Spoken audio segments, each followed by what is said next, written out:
Hello, Mr. Ambi. We are live. Welcome to another session. How you doing? I'm doing great, Chris. I'm doing great. Yourself? All right.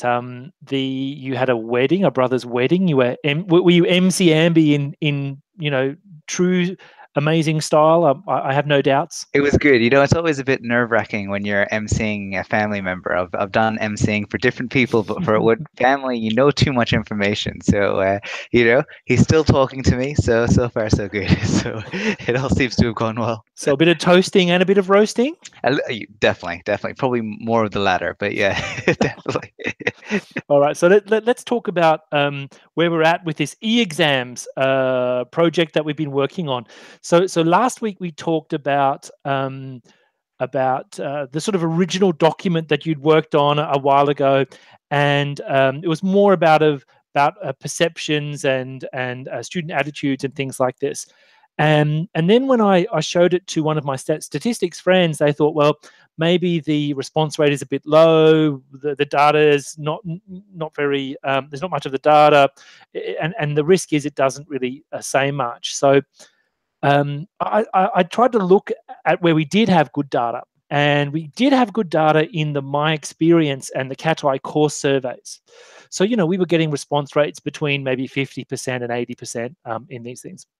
So when we talked about it last week, I was thinking, well, maybe we can sort of refocus here and re-engineer these research questions that can be guided by the course survey questions. Now, it's not going to be a perfect match, but I think my suggestion was that we can always argue sort of around and through that. Is that how you remember it too? Yeah, spot on. That was pretty much a good summary of everything. I think the main issue we had with, whilst it was all sort of the project was done with the initial data set, it was far too small to actually make inferences from that were able to be generalized. So, using the same research question, we were able to tackle it with the My Experience. We talked about some of those limitations, but overall, re-engineering it could be a positive way forward. And so, how about you talk us through what's happened in the last week? Mhm. Because a lot has happened. I've Yep. been witnessing a lot of work and hard work on your end with a lot of the Google Docs changing. So, how about you talk us through what's been going on so far? Sure. Happy to. So I think at the end of last week, I sort of said, look, let me take the lead on putting this document together, right? And so that meant re-engineering some of the research questions, and maybe I should just have a little share the screen with you, and we can just go through it. Does that sound okay? That sounds perfect. All right. So here we go. So I should be sharing this now. I could see that. Can you see it? All right, Yeah. good. So first of all, the title is not important. It's just a placeholder there, right? So basically, the idea with the abstract was to motivate and summarize the study. And so basically, people are talking about e-exams. We're going to transition to them soon, and universities need to get ready. And the standard way of creating a need there is to say, well, before universities just fully jump in, let's get some research and some evidence to indicate that e-exams can form a workable solution. So that was kind of the idea. So the opening paragraph is about that, and then we sort of talk about what we do. And the research questions are kind of centered around student satisfaction and the quality of the student experience. So um, the the focus now kind of shifts to kind of quality and student experience and student satisfaction, which are all kind of linked and overlapping like that. Yeah. So that's the focus that I was kind of looking at, and then I'm sharing again now. So these are the sort of the three kind of research questions which are teased out a bit later. Um, so the suitability of the information provided about the assessment requirements, including the e-exams, the appropriateness of the assessment methods, including the e-exams, and the overall quality of the associated courses. So then I move into the sort of the literature review and the the background and why is this important? What's it already been done? And I've kind of gone out of my way there to show how our perspective differs from the existing literature. It's still a bit kind of, I need to fix this up a bit, right? And especially this second part here, they're kind of saying the same things, right? So the idea is to collapse this background into the introduction. I think the introduction could just serve a purpose of, framing the paper, but also talking about the literature and what's been done and how we're different and things like that.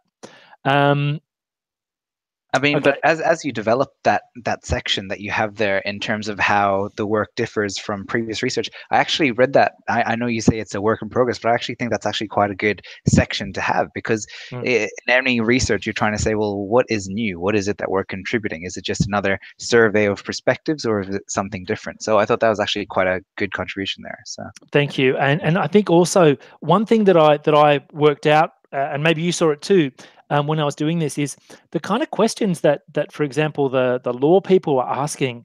There's actually been a lot of research done in those. Maybe not in law, right? But do I prefer a keyboard or a pen? Do I get stressed when with the technology? Those sort of things. To me, the deeper I digged, the more stuff I found about already, some existing research there. So let me share this again. Okay, so these are the research questions, and again, they're just like the same 3 dot points in the introduction, the abstract or introduction. Okay, so quality, perception, and communication. I think they're the key things. Then we move on to the method section. So this is essentially the thing where, what did we do? Okay, how did we design the exams?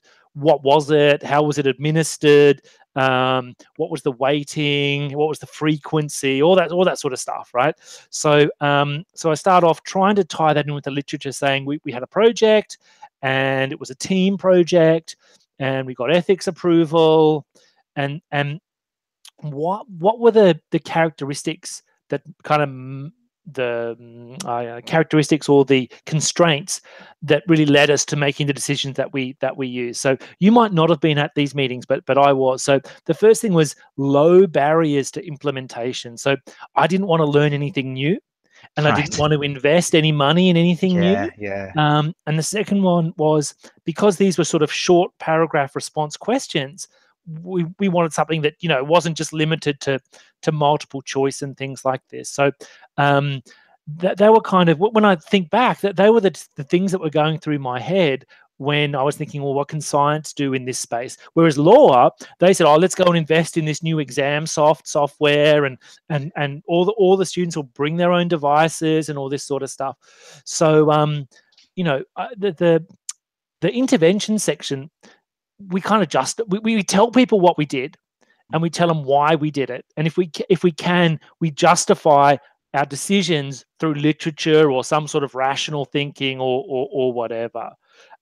So you with me at the moment? Yeah, so far so good. It's all I'm quiet because you're just speaking the truth, Chris. It's all sounding good. No, it's perfect. Like I have no disagreement so far. So you keep going. No worries. So, okay, so I'm sharing again. So we had a discussion. We used Maple TA. Now, Maple TA is weird because it assesses math-based concepts, and these were history and philosophy of science and history and philosophy of medical science. So we just thought we'd give it a go. At least one of the team had some experience with Maple TA. And I say that it's highly innovative, shows versatility, new perspectives, those sort of things. Okay. Now I haven't finished this bit yet, but I want to talk about the frequency and that this is a medium stakes exam, which seems to be completely overlooked in the literature. I think there's a big gold mine there for saying, well, people are only considering ends of the spectrum with low stakes and high stakes exams. What about in the middle? Yeah, it's true. So how are you defining medium stakes exams? If you could flesh that out a bit, if you could explain that. So research so when we talk about low stakes exam, it means there's no consequences for the student. So basically, if the student fails that test, it doesn't matter, right? So basically, it's a formative test, not a summative test. Maybe it's worth 1 or 2% or something like that. And if they fail it, like a weekly quiz, right? If they fail it, who cares? With the high stakes examinations, that might be a final exam that's worth 100%, or a final piece of assessment that's worth 100%. The classic the classic example of a high stakes examination is like a driving test. Okay, if you fail the driving test, you don't get a license, Mr. Ambi. You Yeah, cannot it's true. drive, right? Yeah. Right. So that's an example of a high stakes test. Now, Yeah. where are we in the so we're sort of in the middle. And you would draw on each of those. So the medium stakes exams has some consequences. So Mm. so medium consequences. And the way I would justify that is there were 2 exams per course, and they were both 20% each. So if you failed both of those courses, right, both of those exams, let's say you didn't turn up, right, that's 40% of your mark gone. It's unlikely that you would pass the course. It's possible, Yeah, right. but it's Right. unlikely. But if you Mm. turned up and got nine out of 20 for one and 9 out of 20 for the other, you're probably not going to fail the course. That's right. I see. No, it So, makes so sense. That's a good rationale for it. Yeah, makes yeah. sense. So Mm. I did some research, some background reading on what is high stakes and what is low stakes exams, and so traditionally, um, low stakes exams aren't invigilated, and they don't have strong consequences for the student. At the other end, high stakes exams are invigilated and they have strong consequences. We're in the middle. Ours are Mm. kind of not more than 50% of the final grade, but they are invigilated. So I guess the message I wanted to send was these are important. If you screw up, it's not going to kill you though. Mm. It's fascinating because I've done so much reading in the literature and just through my degree in education, not once have I heard the term medium stakes exams be mentioned. Not once have I heard it. It's always on the pole or the spectrum. We should give students either high stakes or low stakes, formative or summative exams. So it's actually excellent. I thought it was a fantastic idea. So it's Good to very, hear. very good. Yeah, Good to yeah, hear. So I think that's something that we can keep exploring. And the other thing is, and this got me thinking. Surely the stakes are also relative to the learner. So, for example, and you get them in the B Med Sci program. They want to get 100% for everything, that's right. right? So, That's so it right. doesn't matter if it's 1% or 50%. They will still put in the work and fight for every quarter of a mark for everything. So I do think that high stakes. So the how can I put this? The size of the stakes is relative to the learner as well, not just the curriculum, not just the assessment. It's got to do with, I think, with people's approaches to learning and also performance. Yeah, that's definitely right. I think the student definitely has a big role to play there. But I'm seeing medium stakes as being divvied up into a few sections. One is the learner, like with Mm, their influence on how they perceive the stakes to be. Because I remember first year chemistry courses when you have 1% quizzes every week. Some people took that seriously and others just like, oh, whatever, it doesn't matter. But then there's also, how much percentage you actually put onto that assessment is a big factor. And the third thing is how you run the assessment is another factor, right? mm. Getting students to show their student ID card, or whether it's voluntary, involuntary, all those things. I think those can all feed into our definition of medium stakes based on what we discuss. Yeah, I agree. I agree. And actually, one thing that I was looking at, let me share the screen again, was the invigilation and the security and things like this. So that was pretty interesting when I was going through it. Um, so we didn't give the students a choice. I need to justify that at some point. Why we didn't give the students a choice?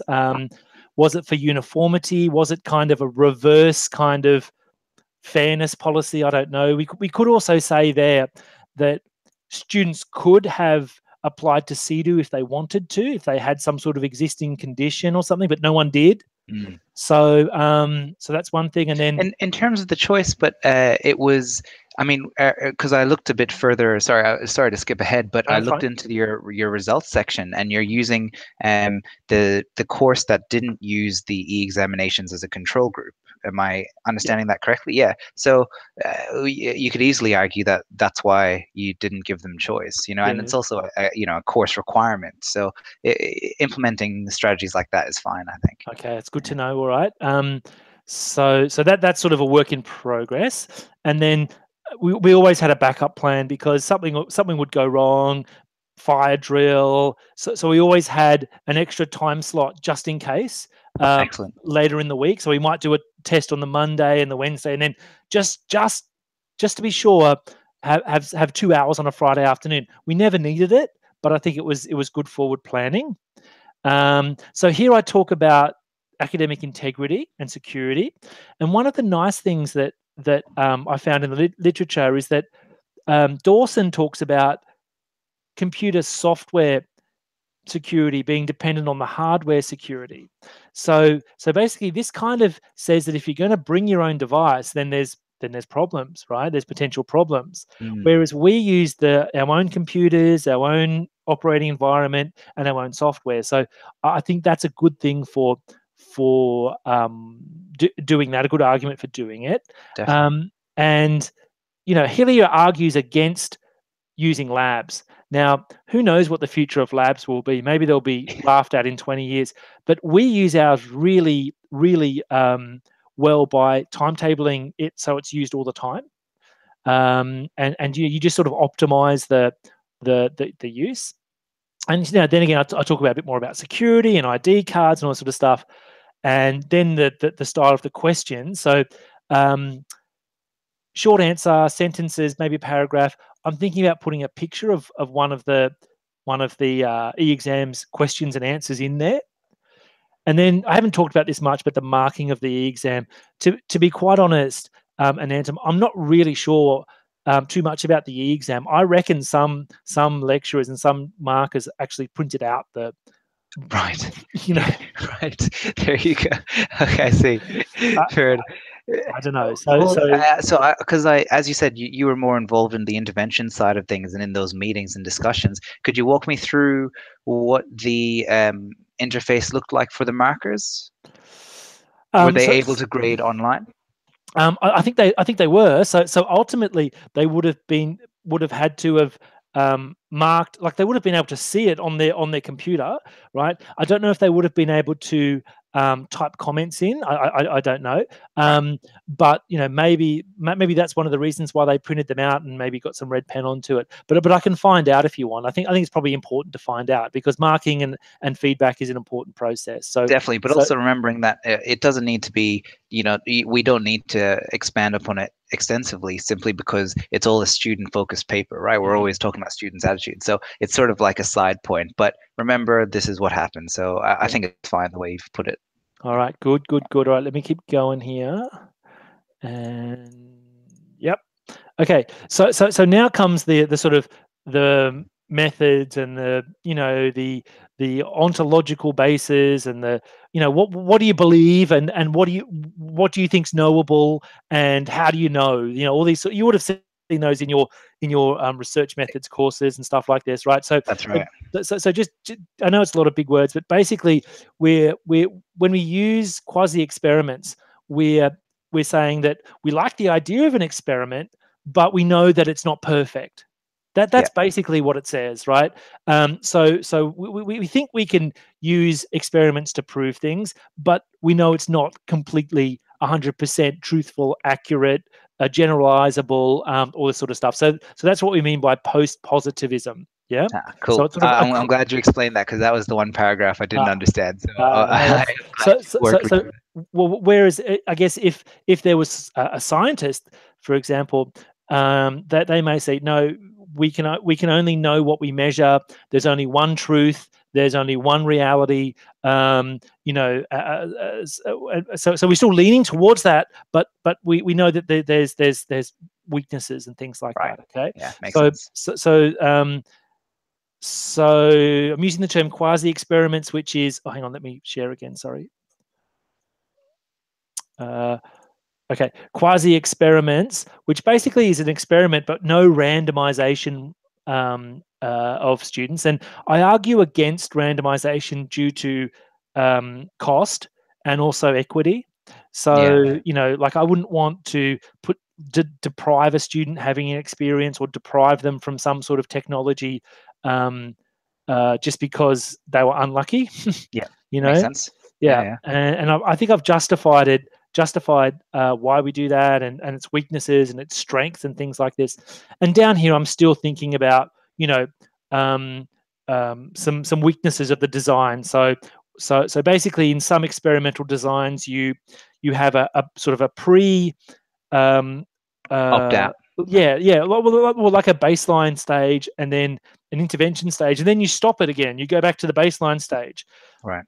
We haven't done that, right? So Yeah. so it'd be like a 0, a X, and then another 0 where you're not doing anything, and the X's are the intervention. We haven't done that because, again, you could argue that it's not fair to think that something works and then take it away. Yeah. Makes So sense. so so there's your baseline phase, there's your intervention phase. So here's the experimental design. You can see this is the baseline stage in 2015, Yep. and then the next 2 years are so these ones here. These are the sort of intervention stages. Yeah. Yeah. And we've kind of got 2 experiments going on there. One is for 1111 and the other one's for 1131. But you can view them as either 2 sort of separate or sort of repeated experiments, or they're just sort of staggered. So we started one a little bit earlier than the other. Yeah. You know what I mean? I mean, it's also tackling that question that you had in terms of the medical science students are, hyper motivated for these moderate stakes exams. So, because you have medical science and advanced science students, I mean, relatively advanced science students are more laid back than medical science students. So that could help distinguish that factor. Completely agree. Yeah. So, so I'm almost done here. So I'll probably get rid of this table, but that's just some stuff here. So this thing is about why is surveys important? So why is a course survey important? How does that serve our purpose in this educational research? So I've said basically surveys are important. They're well respected when done correctly, and they get good data most of the time. Okay. Then I talk about the courses and the students, and I talk about randomization, why it wasn't possible, and things like this. And then here are the results. So you can see the first intervention round, if you like, is 1111, and you can see the scores have increased. Didn't get that question in 2017, but who cares? Now, with the overall satisfaction, I wasn't too worried about that. Saying that it's not statistically significant, all it means is that it didn't decrease. It didn't piss people off. Yeah. It didn't directly negatively impact the overall enjoyment or satisfaction of the course. And then for 1131, the results are a little bit better. So again, there's a significant change there, a significant change there, and a significant change there. Now, the thing here is, though, the starting values are pretty low, like 3.9, 3.31, which is not low, and 3.71. So we're kind of starting with a low baseline, and those scores aren't as low in 1111. So Right. That's something to think about as well. So I mean, based on your experience, because you've been around Skiff for a very long time, like, do you know why? What would you hypothesize there as to why the baseline was so low? Oh, the students probably weren't happy. Yeah. Right. The students weren't happy. We don't have any data before 2015, and I think that's a weakness. Like if we had repeatedly low numbers before the intervention, then we could say, well, this isn't regression to the mean. Right. Yeah, makes sense. Because if in 2015, if we measured something and it was at the sort of the lull of a cycle, of course it's going to go up. Of course. The next year. Yeah. Do you know what I mean? Yeah. We need to recognize that regression to the mean could be a factor here. But the thing is, we've done it twice. Yeah, we've done it with 2 different courses. Yes. So I think it's unlikely that both of those would be experiencing a lull. It might be possible, but we can argue against it. Yeah, definitely. And it's 2 different courses across 2 different years. So, there's a lot of information there to think that way. Correct. So here's the benefits and limitations. So again, unusually low baseline, selection bias. So basically, one year might have been a bit more into e-exams than the other. But the thing is, we've used 2 years worth of stuff. Right. So that's unlikely. The Hawthorne effect, where the placebo effect, again, unlikely because we've done it for 2 years. It's not just people feel good for 1 year and then that's it. Haven't talked about sampling bias, but I probably will. So are the people who did the surveys actually representative of the general cohort in Skiff? And then the conclusion is the same as basically the introduction, just written in the past tense. That's fine. I think also with the Hawthorne effect, we got to realize that they're independent cohorts, right? They're Yeah. not the same cohort doing it again, which is another factor leading into why it wasn't by chance that it just went up due to it being novel because the students hadn't experienced it before. Yeah, I agree. I agree. And so that's it, Mr. Amby. That's what sort of where we're at. So I'm going to just keep working on the paper, Yeah. and a few things need to go in, like the bibliography, Mm. the referencing, sort of collapsing those introduction and background sections. I'm going to do that, and then at the moment it's just in a Google Doc. Ultimately, we'll have to go into a that Word doc. You might get deja vu here, Mr. Amby. The the conference proceedings, but we should I'll try to do a few nice graphs and a few nice Yeah, pictures that'd be and great. stuff. Yeah. I mean, how does that sound to you? I think it sounds great. I think the thing I was most impressed by with what you've put together is that your perspective on it, as you say, is very different. And I think maybe this is now revealed that you were intentionally going for a different perspective than Law, who had their cohort. And I think what stuck out the most to me, that middle stake stuff, like I think there's a lot of potential there. And if we flesh that out and discuss that, that could be new terminology and new concept in education that we're contributing, which I was very excited when I read that. I thought that was fantastic. So well done to that. That was very good, very, very good. No So worries. yeah, Well, this is the nature of research. You talk about things, you think about things, and then you mm, stumble and discover other things, and that includes gaps. that's So right. That's right. so also, Mr. Amby, a couple of other interesting things while I got you here. Yeah, please do. I reached out to Maple and I Wow. said, "Hey, Maple, we're doing this work." They're super excited about this, right? In fact, Really? yeah, they said, "We want you presenting this at Copenhagen at our conference, blah blah blah." And Wow. and I said, "Oh, look, I can't go, but keep us in mind, right?" Um, uh, and that conference is just after the one in Singapore, so I Right. couldn't actually physically get to Denmark and get back. Yeah. Um, but they're super keen. They want to advertise the paper on their website. So Wow. and do a special like a article about it. And what the way that they see this is, this now opens up their software to a whole new market, which isn't maths and it's not That's STEM. right. It's Yeah, it's right. more about humanities. It's more about history. It's more about philosophy. It's more about those essay or short answer responses. Yeah. And even I was speaking with Law yesterday. I'm going to have a meeting with them to discuss authorship, by the way. Yeah, right. Um, that they seem interested in using the software too, because we already have it. Ah, I So things see. are happening, right? And this Wow. this could be something that we should watch closely and see if there's any opportunities and things like this. Definitely. So I don't know. What do you think? That sounds fantastic. I mean, it's great. I mean, it's great. Like I think you sort of gave Maple a bit more money. It seems that's why they're so excited because yeah, they probably haven't thought about integrating their software in this sort of assessment type procedure. So it's I think that's fantastic. So yeah, well done. Yeah, yeah, Yeah, I it's very agree. good. I agree. And so this is now we're doing research. We're working with industry. Mm. We're breaking some new ground. I mean, this is sort of just making us all feel better, right? No, But it's true. I mean, Chris, I think you're aligning perfect with the 2025 strategy. I think you should, add in Ian Jacobs right now into the oh, chat. I feel like he'll be very I'll just proud. send him an invite. Here we Yeah. go. Links. Um, but so leave it with me, and I'm hoping to flick this back to you. When would you like? Because I can show you the spreadsheets and everything as well with all the data and stuff. I've been sort Yeah. of keeping that separate, but it's all de-identified now. So what I might do is dump that into a folder, and let's think about you know how good are you with like spreadsheets and stuff? Can you like, if I gave you some stuff to do in a spreadsheet, would you be able to like make a picture or make a bar chart or something like that? I can Or definitely have a crack at that. Yeah, yeah, yeah. okay, I can okay, definitely do that. So okay. yeah, send that through. Let me look at it, and I'll see what I can do with that. All right, no worries. Well, should we go back into the green room, Mr. Amby? Sounds good, Dr. T. All right.